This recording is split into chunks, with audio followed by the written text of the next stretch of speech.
the easy thing to do is like panic, get scared, and like, frankly, work on a PowerPoint deck. What you need to do is say, like, no, I got to take action. In this episode of Investors and Operators, I am chatting with John Block, who is the CEO and one of the founders of Dallas based private equity firm Unity Partners. Today, we're going to be covering a lot of ground. First, if John, if you give us some background on what is Unity Partners, then we're going to talk about, what's your why behind the business, and then we're going to go on a journey from starting the firm. Going to go through some interesting Portco stories, some of their ideas around shared success, and a lot of other places in between. So, John, it is awesome to have you on here. Let's start off with just give an intro of Unity Partners. Jordan, first, thanks for having me. Great to be with you today. You said it. You kind of reversed our order slightly. You asked me to give a little bit of the details of the firm and then go to our why. I'm going to flip the script because we always start with our why, very Love intentionally. it. So when we introduce the firm, we follow that script of start with your why and be intentional about it, consistent about it. So for us, building better together is that why. And each of the words were very intentional about picking. I'm happy to go through them in a second. Before doing so, I will hit the punchline of what we are. We're a lower middle market services focused private equity firm, as you said, headquartered in Dallas, with an office in New York, focused on making control investments, buyout investments in large fragmented services industries, essential recurring businesses, both kind of field-based and office-based services, with the intention of partnering with strong leaders that we can build world-class platforms behind. Yeah. What fund are you investing out of? How many platforms do you have? And can you just get us like a super high level walkthrough of the platforms? Yes, absolutely. We're currently investing out of our first fund. It's a $330 million fund across Fund One and our affiliate funds. We've got, as you said, eight platform investments in the fund. We intend to make one more platform investment in Fund One. If you look at the mix of portfolio companies today in Fund One, four of them are field-based services. For us, think parking lot sweeping, commercial landscaping, unit turnover services, swimming pool cleaning and repair. Those are four of the platforms we have today. We also have four office-based services platforms. Think insurance brokerage, tax and accounting advisory, fractional CFO, CMO, CHRO services, and accounting and forensic insurance, or forensic accounting services as well. So those are our kind of four field-based services businesses. We have an active theme today in waste services, active theme in engineering services, and a handful of other different markets that we've got kind of active themes. Tend to have Yeah. 4 to 6 active themes at any time where we're kind of actively looking for leaders as well as platforms to partner with. Yeah. Well, let's kind of dive into the why of what you do. And part of it is, what you initially mentioned, but I also want to dive into your entrepreneurial story, and why you guys started the firm. Yeah. So if we start with the firm's why, building better together, those words, as I said, were all intentionally chosen. We got together as a team as we were talking through our strategy and talking through how we wanted to articulate to the world, our reason for existence as a firm. So, first word, building. Everything we do is about backing ambitious leaders and building world-class platforms. We love that word build, roll up your sleeves and get to work. It's a hard work strategy we execute. We think it's a very repeatable strategy. The word build to also implies frameworks, blueprints. We tell people we're building custom homes. It's not exact same row house over and over again, but it is a blueprint, framework driven approach and mentality when we build these platforms. We also have the team to back that up. We have on our team of over 30, we have 11 on the investment team, and 11 on our portfolio ops team. So pretty intensive focus kind of from Yeah. day one on the build side and how we built our firm to reflect that. Second word, better. Big believers of being the best at getting better. Constant improvement mindset. We set big, ambitious goals, 5-year plans. Passion for excellence is what we call them. How do you achieve greatness? How do you achieve excellence? We then break that down into a 1-year plan. We call it our passion for action. Maybe you've got 3 items on it. Try to get really focused, attack those kind of 3 core things in the first year. Ultimately, really the secret sauce is waking up every day trying to get a bit better. The 1% better mentality. If you can compound it 1% a day over a year and over 5 years, it'd be, of course, phenomenal. We know that's Probably too ambitious, but we know if you set out to do it, you end up achieving great things over a 5 year period by taking that kind of everyday improve a bit mentality. All in that spirit of being the best and getting better. That second word. Finally, together, building better together, bringing unique individuals together into one whole that's stronger as a result is core to our belief system. We didn't accidentally name the firm Unity Partners. We live it internally. Our investment team, our development team, our Propel team, all working in concert to deliver outcomes. And then we live with our portfolio companies. We do buy and build investing. We don't think the age of kind of slap and sell is enough with buy and build. We actually integrate these businesses, brands, systems, cultures. For us, culturally, we put in place employee ownership plans in all of our businesses, try to really tie the businesses together into one whole across all the different divisions we bring together. So that's our why, building better together. It does, of course, cascade a bit into our strategy that we can talk more about, but Yeah. hopefully you get a sense of the energy and excitement we bring. And what I love about that is anyone at the firm can introduce the firm in that way. An Yeah. associate talking to a friend, a VP talking to a CEO, anyone talking to an LP. It's all the exact same introduction because it's just so ingrained in what we're trying to do as a team. And so that's what we love about it. Let's talk about the 1% improvements because that makes me think about Chris Nikic, who became the first person with Down syndrome to do an Ironman. And we do a lot of work with the 1% Better Foundation, which he started, and it helps, a lot of athletes similar to him participate in all these races. And it's interesting because his dad, Nick Nikic, had this idea like, okay, I know you are way out of shape. You're honestly a little bit lazy right now. We're going to get you off the couch and you're going to do a triathlon. So he's like, hey, you want to do an Ironman? And he didn't even know what it was, but and he didn't know how they were going to do it. But this idea of like every single day we're going to get a 1% better. And it was so interesting because when I saw them in Western Massachusetts for the half Ironman over the summer, I asked his dad, have you noticed with Chris just like truly significant improvements in cognition and physical strength?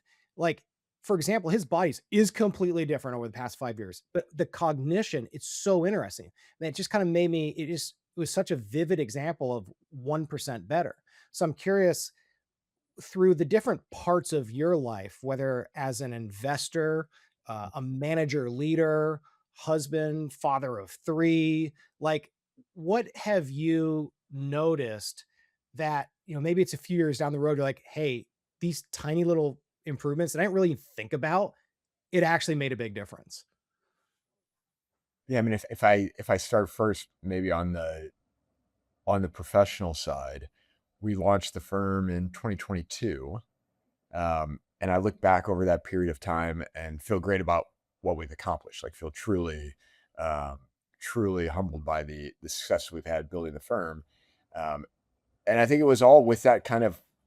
I've always been accused of being a grinder. That kind of grinder mentality. Like wake up every day and just try to keep pushing. Take action. Make decision. Go. Do it again the next day. Do it again the next day. Do it again the next day.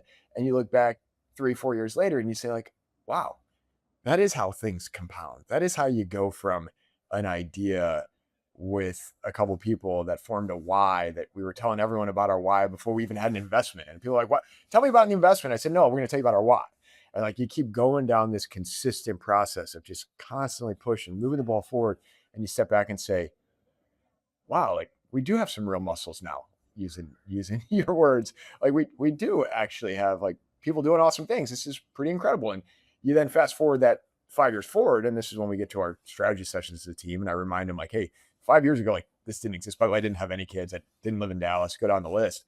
And we just put our head down and said, like, we're gonna do this. And you think forward the next 5 years, if we can keep that mentality going, it's amazing how much we can get done as we grow and build and accomplish as a team at Unity now. So that kind of retrospective and forward thinking way to kind of bring it to life for our team is something we try to do when we get together because I do think it's pretty real. We see it internally with Unity in our portfolio companies. So on the professional side, absolutely see it and live it. On the personal side. Um, you said it, 3 kids. I've got a 4.5, 2.5, and 9 month old at home. And you think back over a period of time, and I always wanted to have a family. And the journey of watching kids grow and develop is just amazing. And it is kind of that same insight. Like one day, my 4.5-year-old is saying, her ABCs. The next day, she's counting to 50. The next day, she's starting to recognize words. And like you look back and say, it's really grounded in that just a little bit of improvement every day. Like that's really what's going on in her brain as she's developing and growing. And now I see it with my 2.5-year-old. I'm more tuned to it. Eventually, I'm sure I'll see it in the little guy as well.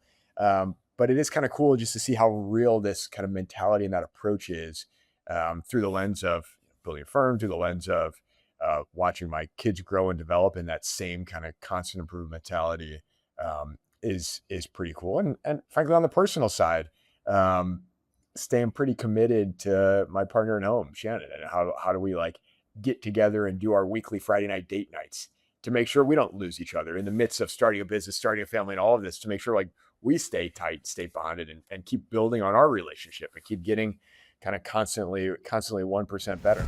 Investors and Operators is the podcast of 51 Labs, a full service digital marketing agency that focuses on private equity firms, the portfolio companies, and others in the M&A market. We handle everything from branding to video to websites, LinkedIn content, and everywhere in between.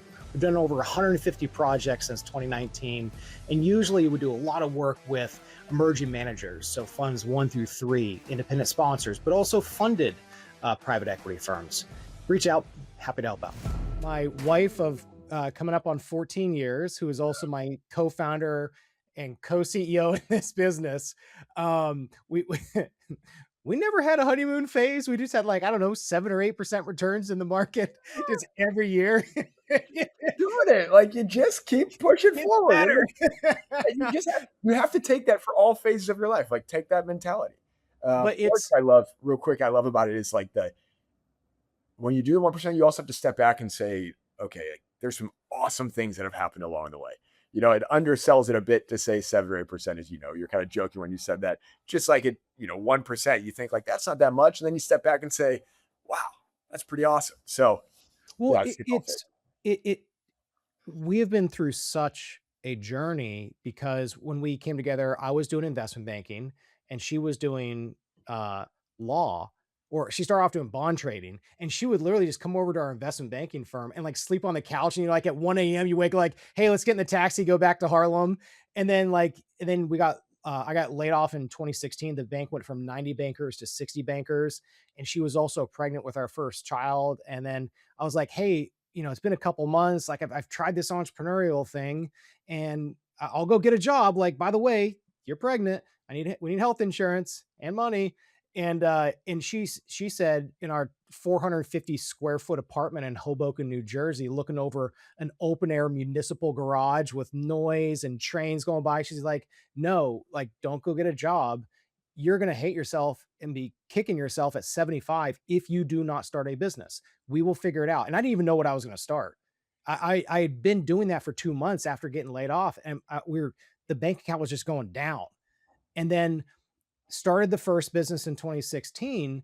And then she, you know, once again was carrying the family with her job at the law firm. But you go through those ups and downs, and we joined the business together. And then she broke down. She's like, I hate being a lawyer. I don't want to do this. And we're like, well, join this firm. We'll figure it out. And guess what? It was the best thing that could have happened, not just for our business, but our marriage, fair. because we were living parallel lives. She was a lawyer and I was this entrepreneur swinging for the fences. All she saw was the money going down in the bank account. But it has been, that was a side note. There's a shout out to her. That's not a side note. I can build on that, Jordan, because we're like birds of a feather here. So I rewind. We started Unity, I said, 2022, so 4 years ago. So rewind 5 years ago, 5 or 6 years ago.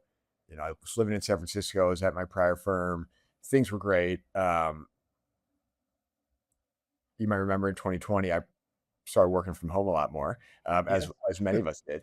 And it turned out I was doing a lot of phone calls, kind of walking through the streets, on a You mean call, San listening. Francisco was not like Texas or other places? And A bit different. a It's a bit bit different? different. That's definitively true. But it kind of gave me a lot of time to think about the next 30 years. Similarly, think about what does it look like at 65, 75, and what's going to make me excited. And I was talking to Shannon in 2021, and she was similarly pregnant with our first, and um, it just became clear that for the next 30 or 40 years, I had to pursue this dream of building a firm and doing it in a very intentional way. And I had a great prior firm. Life was good. Things were, in a lot of ways, like stay the course is the easy answer. I mean, definitively is the easy answer.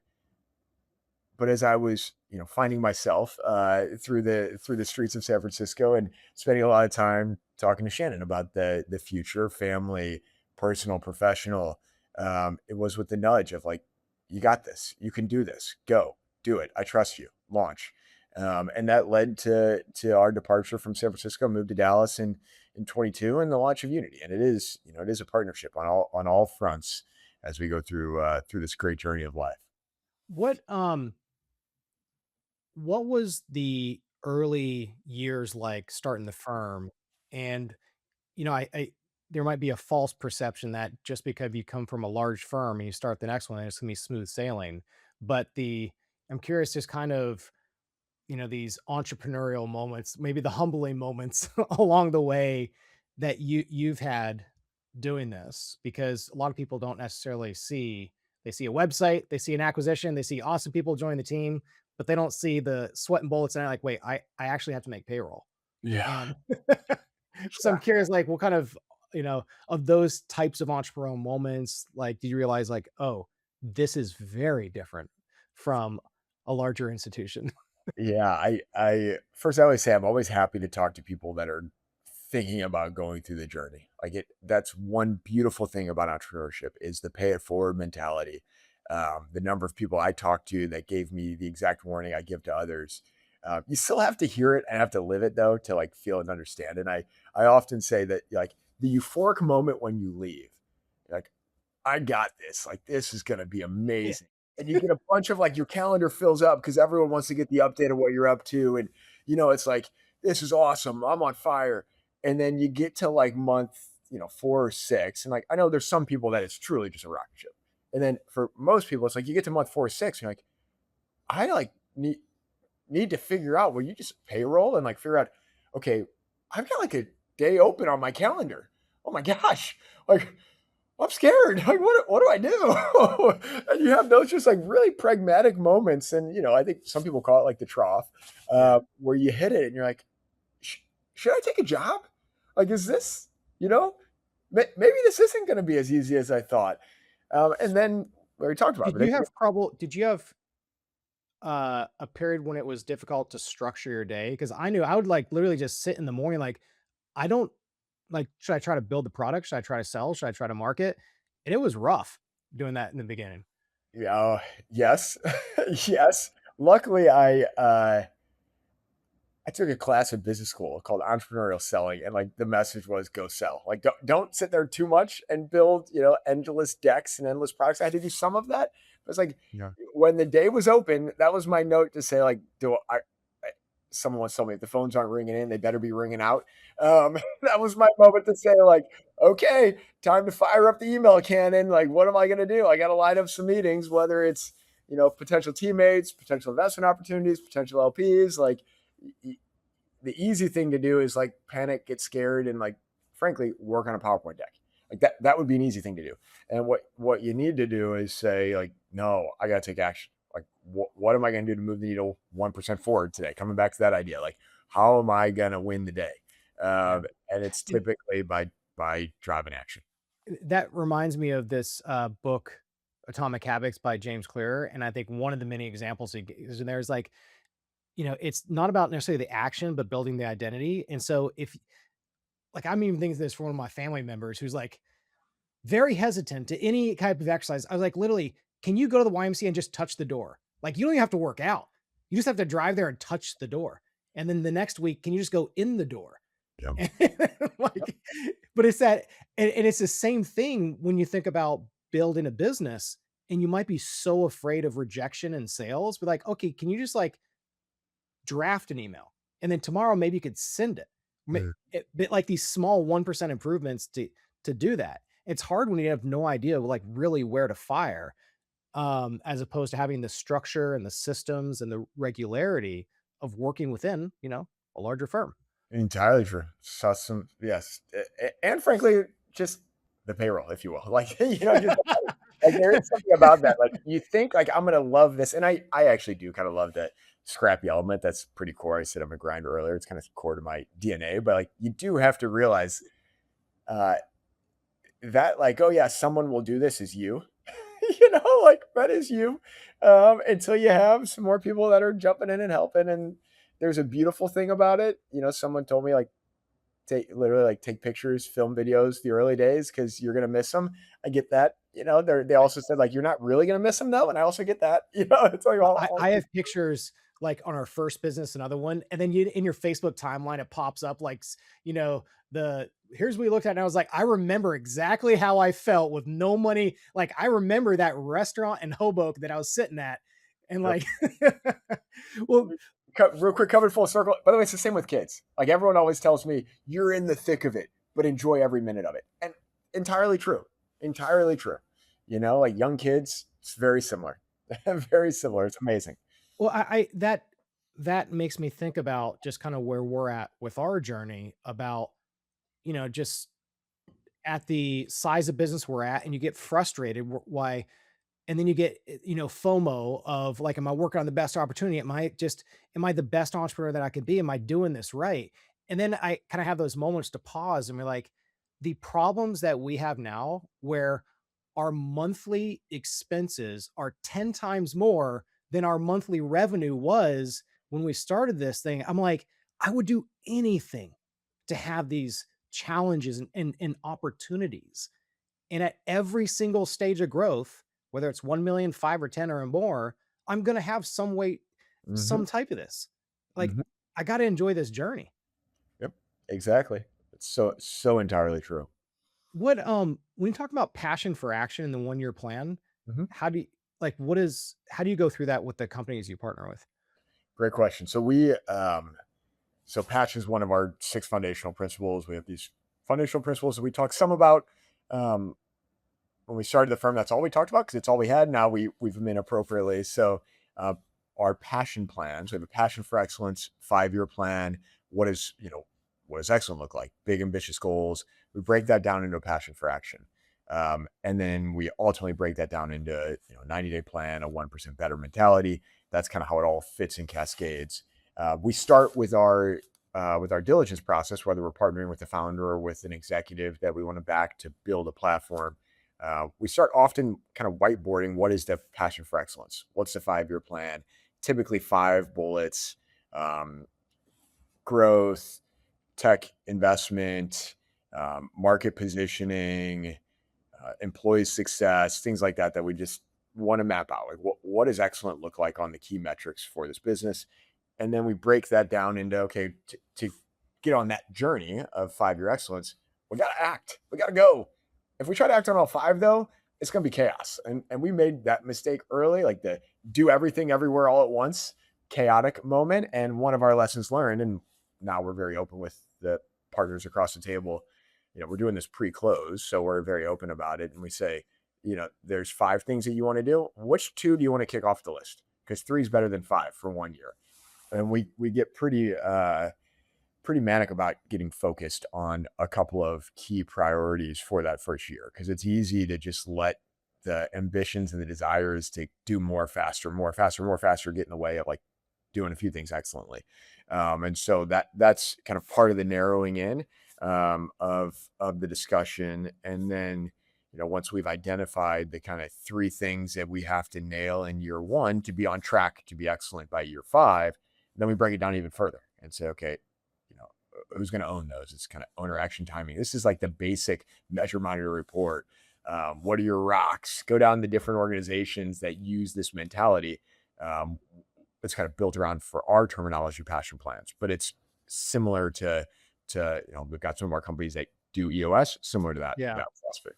So one of the things talking about excellence and shared success, and it kind of makes me think about your announcement for, was it Prosperity Partners? I saw the uh, press release that there's an $18 million payout as part of your employee purpose plan. So like, how do you guys think about structuring employee profit share, equity, et cetera, because we're trying to think about that now as we Mhm. have an amazing team that we want to work with for a really long time. And we also want to attract more people. We're smaller, just over 1 million, but just kind of curious kind of how you think about it and then, be as nerdy as you want with how to structure this. Nerdier the better. But where you want to take it. Yeah, so you hit on another one of our foundational principles. I mentioned 6. They all begin with P because Jordan, I took a marketing class. You might know a thing or two about it, but they all begin with P. So the second another one, not the second, but another one's purpose, our purpose plans. We believe employee success leads to customer success, leads to financial success. And if you sharing it broadly, you grow the pie, create win-wins. So our purpose plans, as you said, prosperity, we announced that we'll be paying out $18 million to employees as part of the purpose plan. It's core to what we do. We put in place purpose plans in all of our platforms. We invest in services businesses, people-based businesses. We love it. We lean into it. Um, the way we do it structurally is typically we'll put in place a broader incentive unit plan, and we'll carve out part of that incentive unit plan that we allocate to employees broadly. Some go to kind of named participants, typically on the executive or kind of level 2 team. And then the rest go to the employee base broadly in the form of a kind of dedicated pool of economics that get paid out as part of a purpose plan when there's realizations. So it's tied to liquidity, it's tied to realizations. It is a portion of the upside we generate alongside the teams that we allocate towards this kind of effectively employee bonus plan that gets paid out at a transaction date. What we've done, what I would tell people to do that are in your position is, um, you can By kind the of way, on exit, like, we don't even know Mhm. if and when. Like, If we just haven't we're in the knife fight. And yes, for sure. That's where this is where there is a bit of a divide where like we come in at point of investment and put in a purpose plan. If I'm talking to folks that want to do it for themselves, first the thing I step back and say is, I, I hope you appreciate that employee ownership is one prong of ownership culture more broadly. And like we're very intentional about saying putting in place employee ownership plans, purpose plans doesn't solve for everything. It's like a good reward mechanism, but really what you want is ownership culture. You want communication, transparency, accountability, spirit of abundance. Like you want these cultural characteristics flowing through. You want that spirit of ownership. And so first we always start there and then we double click. So that's a bit of the nerdy, like cultural intention in a lot of things that we do. Reminder that just employee ownership plans are not enough. They're helpful. They're awesome. We love sharing the rewards. You need other things to drive true ownership culture.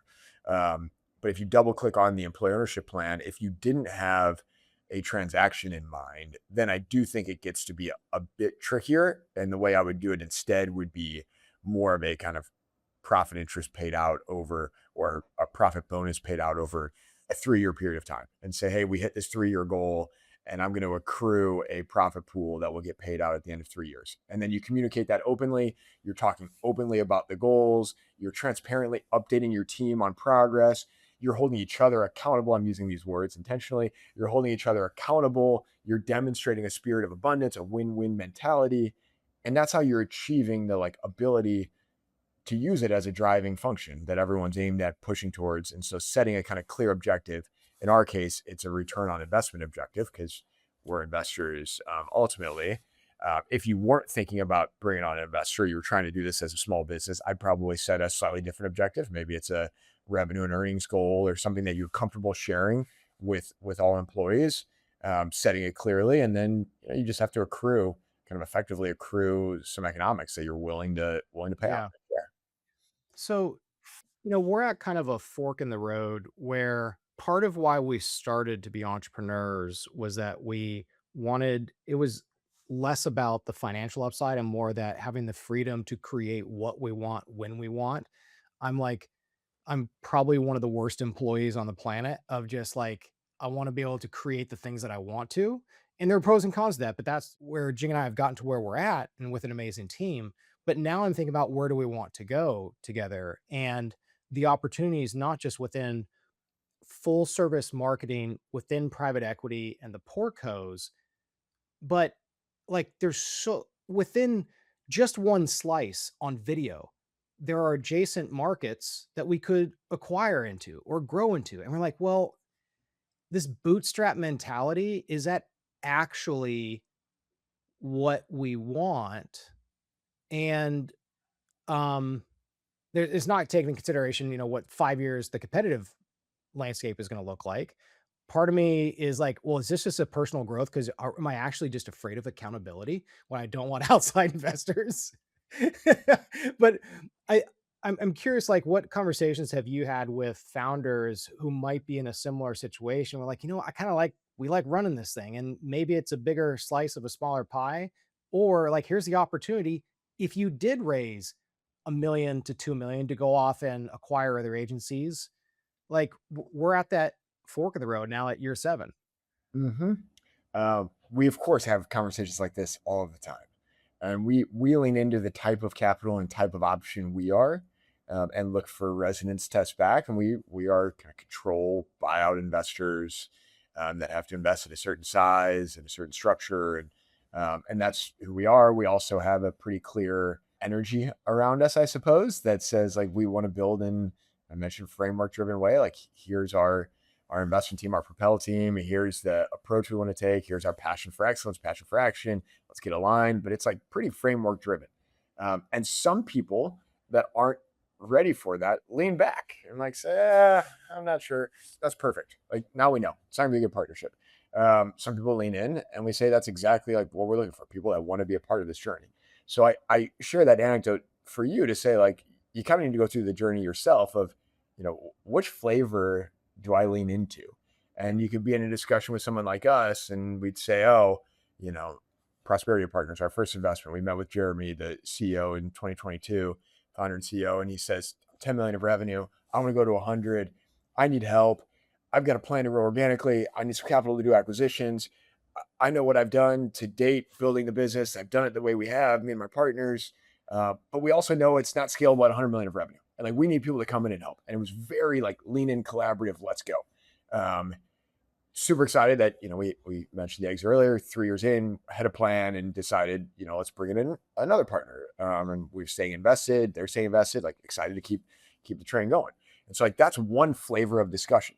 There's other flavors. I was actually with a group yesterday, a capital provider of sorts, and they've got an entirely different pitch. And their pitch is more around like permanent capital and how can we come in and provide some capital and provide more capital if you need it. We're not going to be control. We're going to be more passive. They can come in and buy big positions and work with founders or work with entrepreneurs that eventually can kind of own more and more. They could come in with small businesses, and it's just a different mentality, a different approach than our approach. And so I'd kind of suggest for people like you is think about what excites you, talk to a lot of people, see what you kind of feel gravitate towards, what you lean in towards, um,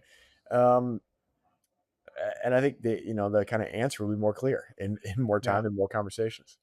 Well, it's kind of one of the many things that we're weighing is just like, how we're in Alpharetta, Georgia, and Hmm. it's not like when I'm doing banking, you're walking into an office and you're just working with uh not just the great people, but resources. And you're like, man, not just what we could be around being like, are we doing the best work of our lives?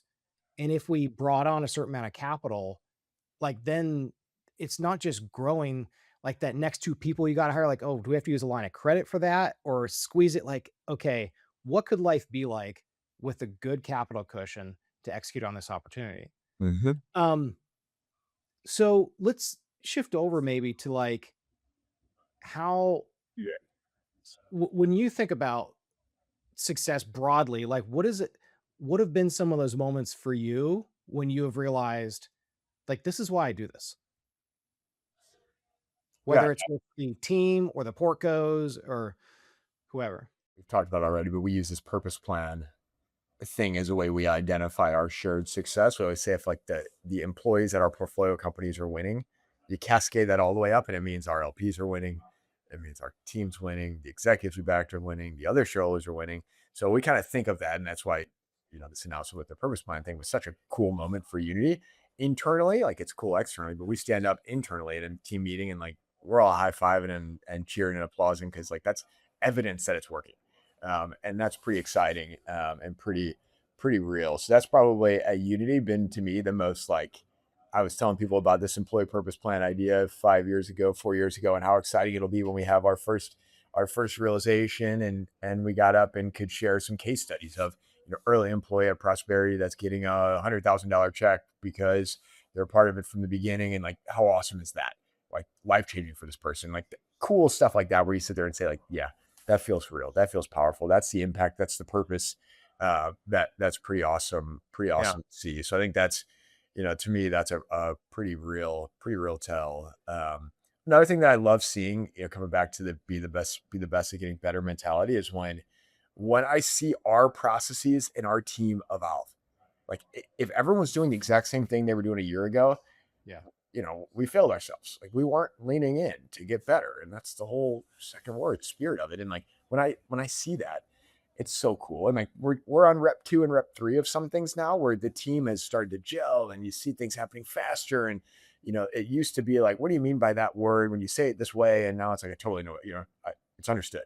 Like we're forming our language, we're forming our identity. And that's pretty awesome to see. Like as someone who's a big believer in efficiency and process and like seeing it take hold is kind of something that gets me excited every day. It's one of those moments of recognizing the transition from a scrappy entrepreneur to a scaling entrepreneur. And you were on Tommy Mello's podcast, and I think he might have mentioned this. He's like, the scrappy entrepreneur has to die for the leader to be born, or something like that. And Yeah. that is truly one of the most fulfilling things in my life, not just professional, but like my life, is to see like our team go off on a shoot or meet a client. Like, wait a second, that the client's texting them, not me. Or like they're emailing them, not wait a second. Oh wait, okay. That means that they're awesome. They're doing great work. And it's so cool to see them grow through that. Maybe shifting over to running. I need to have done a bunch of running. Like, you know, when you look at all the running you've done, are there particularly races or interesting stories around training that kind of really stuck out and kind of how you live life? First, I love physical fitness generally. I run, I work out. I used to cycle a ton. I loved California cycling. Was probably my favorite fitness thing. Now running at phase of life, the coolest thing about my runs are if you found me on Saturday, it's with a double wide stroller and two dogs and Shannon with the other stroller. Like it's the pack together. It's like the ability to do it as a family is pretty cool. And the the little influences you have on people and kids. The other day, our 4.5-year-old said, Daddy, I think I'm going to be a runner. And it's because she runs with us every weekend. And like you start to see just like the positive health mentality start to fold into your kids when they see the example and when they see that, you wake up at 5:30 and you come back and they say, Daddy, where were you? Well, I was out on a run. Like that's what I do every day.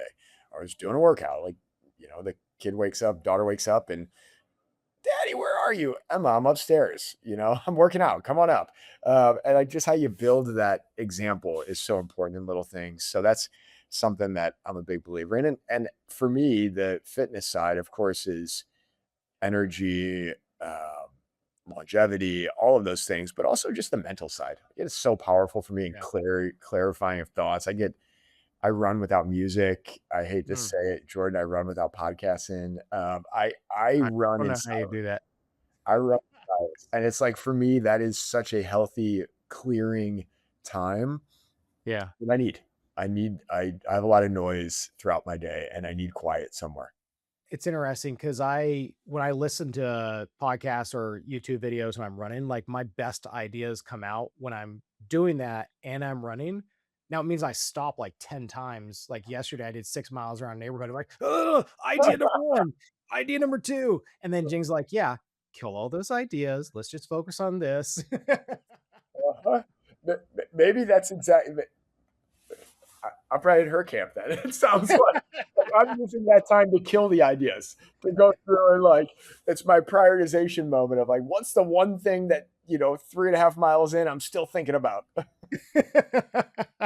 Yeah. Um, what are some of the when you look at your overall life, like what are some of these key moments that have really defined you? And I think of my dad passing away when he was 60 from brain tumor, my brother passing away at 30 when he had a brain tumor. Like those give me the energy to do what I do because I realize that yes, life is long, but you never know when it's going to change. And so you got to get after it. So I'm just kind of curious, like, what have been some of those defining moments in your life? Yeah, I think it's funny you mentioned your dad passed away. My dad passed away when I was 11 in an accident. So kind of I'm the third of four, two older sisters, a younger brother. First, I'd say fortunate to have an amazing family and learn the power of people coming together in tragedy. Second thing is I'd say is like quickly thrown into the fire of like help figure it out. The family unit changed entirely in a day, and we all had to in a way grow up fast. And my mom's amazing and did an awesome job, but we all had to like take on and do more. And there's an element of responsibility gained when that occurs. And I think it probably shapes a lot of how I think and act. And that act word's probably a big part of it is, you're kind of have half the help and all of a sudden you're kind of having to figure it out and go and do. And so I think that's a pretty real moment for sure. Other moments that I think are important, when I was in business school, I didn't wanna go to business school. Like, it wasn't anything that was high on my list. Um, I had done 3 years in consulting, 2 years in private equity, Jordan, I was the master of the universe. Who wants to touch me? Like, I am the guy. This is awesome. I'm gonna go be a CEO. That was what I was thinking at 26, 27. I was hell bent on it. And I decided to kind of buy some insurance and go to business school while I was trying to find a business to buy. I was going to do, entrepreneurship through acquisition. That was the plan. And so I only applied to University of Chicago because I thought I'll buy something in a flyover state from St. Louis. This will be great. Had that whole thesis. Spent a year searching. Um, and it was so valuable to slow down. The first 5 years, it's like work, spreadsheet, PowerPoint. And business school gave me that chance to just like slow down and think about what it was I was really excited about. And in my brain, it was like CEO of small business. And what I realized at business school, kind of the transformational moment for me, I guess, was um, I have professional ADD. And running a small business would have been really hard for me. And I really, consulting private equity, like way better match for my like love of going deep for a period of time and then the next thing and then the next thing. I also started to think about private equity as a business for the first time. Before that, it was kind of like deal, Excel, PowerPoint. I started to think about it as a business. And so I decided if one day I want to be an entrepreneur and start a business, I could do it in private equity. I could do it in investing. And I had never had that thought before. And so forever thankful for that kind of like transformative light bulb moment. And part of it was looking at these search fund guys that had been successful. A lot of them were trying to build funds. Like that was their long game. And I thought, that's kind of what I want to do. Maybe I should just go be in a fund life for a few more years where I loved the people I worked with. It was great. And go spend more time and get the experience. So I think that's another kind of, I don't know if everyone knows what to think the transformational item of business school will be for people. I tell people, like, for me, it was slowing down and thinking, like just giving the Yeah. space.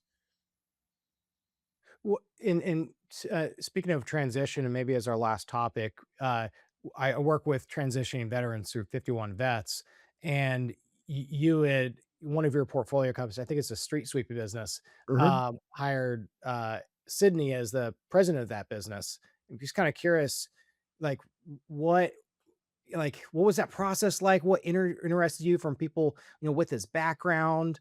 So just kind of, want to learn a little more, talk a little more about the veterans in, in your portfolio. Yeah, How you we got we about it. we love that background. Sydney's been an absolute star. He came into CATSAM as president of the business, our parking lot sweeping business.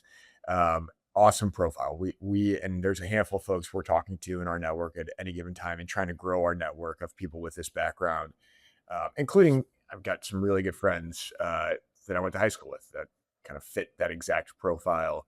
You mentioned Tommy Mello. One of them is Chris Hoffman, who runs Hoffman Brothers in St. Louis, hugely successful HVAC business and like similar profile.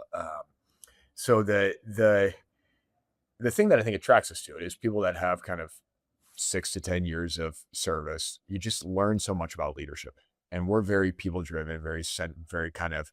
How do you drive change? How do you drive action? We've said it a few times. How do you lead from the front? We say we partner with strong, ambitious leaders for a reason. That word leader shows up in a lot of what we say, and we just see that in spades for people that have led people, and you get a differential ability and advantage opportunity to do so in the forces. And so it's something that we respect the heck out of.